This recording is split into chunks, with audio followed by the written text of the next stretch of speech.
Good morning, Dr. Meena. Welcome to our show. And this is a video for our Samvad NGO. You are a psychiatrist and you have done your PG from KM Hospital. So, would you like to tell about your experience as a psychiatrist in a short introduction? Sure. So, thank you first of all for giving me this opportunity and good luck with your work. So, my name is Dr. Meena Shrikant Bobde. I did my post-graduation from Mumbai KM and then I came to UK in 95. Ever since then, I've lived in either UK, New Zealand or India and have been working as a consultant psychiatrist. So, I have a mental health experience for over 27 years and have worked in 3 countries.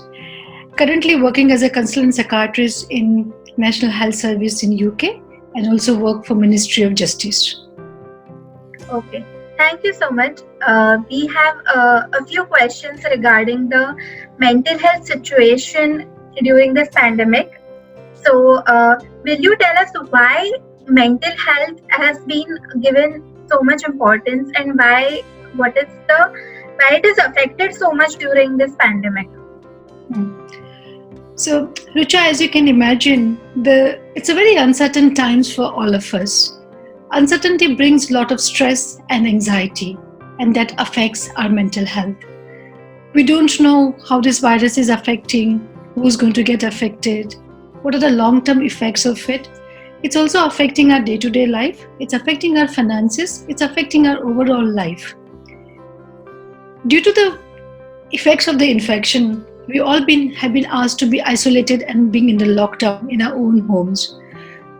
Human beings are a social animal and we are not able to socialize. That's also having an effect on our being and on our work, on our education, as I said, overall the whole life. And that is why the situation is so stressful, hence it's affecting our mental health. There is no health without mental health. Mental health can affect the physical health as well, and that's why so much importance has been given. You've seen what effect it can do on people's mind. In this last 4 months, we've had a number of unnatural deaths as well due to suicide, and that's kind of ultimate effect of having poor mental health or not being able to deal with the crisis. And that is another reason why it is so crucial to give importance to mental health. And rightly so, we are giving it. I think we should be doing more of it.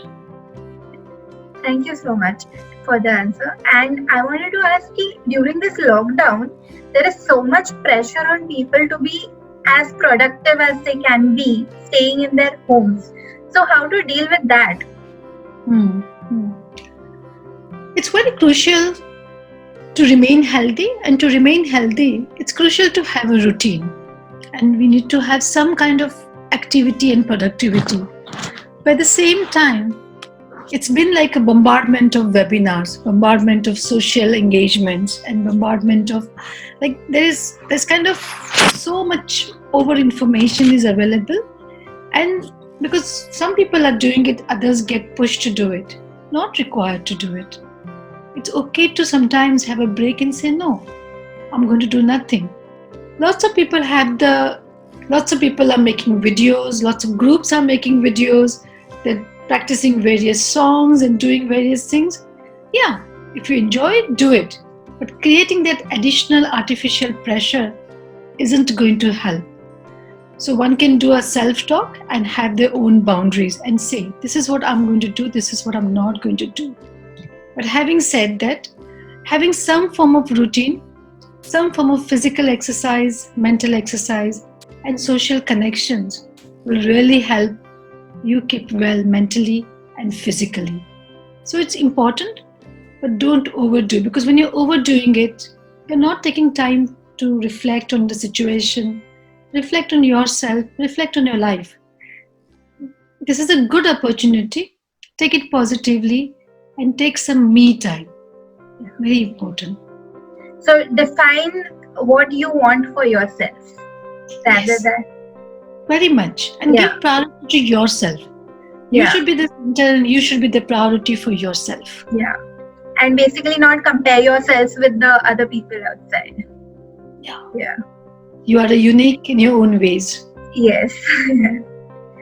So this we are going through so much mental pressure, but do you think it is going to have any long-term effects even after the pandemic is over and everything is apparently back to normal? So it certainly is going to have a long-term effect in a lot of ways. Some long-term effects will not be so good, some may be good as well. Certainly. All of us, if we decide to come out much stronger on the other side of the pandemic, mentally and physically stronger, would have a much better effect on our health. But as we've been stressed, as the whole world's economic productivity has gone down so much, certainly there are going to be a long-term financial implication of this shutdown. And this will certainly produce a lot of financial stresses on all of us, more so on a young generation, because all the nations have taken a lot of debt to support the government, support the infrastructure, support the people. The debt somebody will have to pay. And then all of us haven't had any work or any income coming, but the expenses have been still going on. That financial pressure will certainly cause stress and some mental distress as well. So it's quite crucial. Make most of this time and be productive in your nurturing yourself. Rest enough, eat well, sleep well, get stronger, and remain well. Very crucial to do so. The other long-term effect will be the education. People are losing out on education. So the young generation, which really needs to meet other people and learn about life and learn about for the curriculum exams. Interruption in all that may have a long-term effect. But Rucha, we know we Indians have always had a lot of challenges and we really face the challenge well. And we always come across, and after the channel, we are very, very strong. So I'm really hopeful that we will be doing good.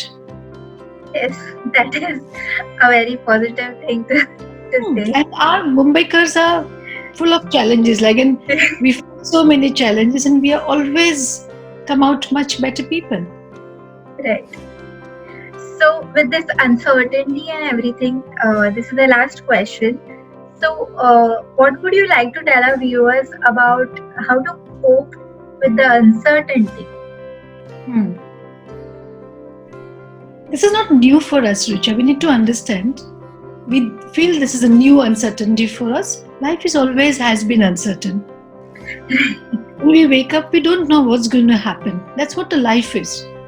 So the biggest thing we need to do is acceptance. Accept the current situation.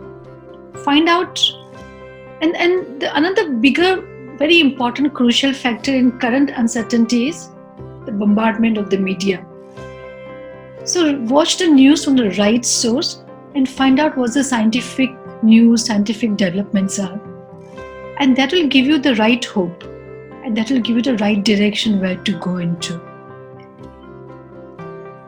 Another thing, as I've already said, is having some kind of routine and nurturing yourself. Physical exercise, mental exercise, some social activity, some me time will help you deal with this ongoing uncertainty. Be financially savvy. Reduce your expenses. Reduce waste of unnecessary things which you don't need it. You don't have to show people what gadgets you have. You don't have to show people that you're having a designer car or a designer home or a designer clothes. So if you become a financially savvy, your financial stresses will be less. And if you listen to the right media news, your pressure will be less. Those are the two main messages I would like to really give to our viewers. So acceptance and nurturing yourself. Yes. Thank you so much. It was very nice talking to you, and I hope the viewers will benefit from this video. Thank you so much. Thank you for giving me the opportunity.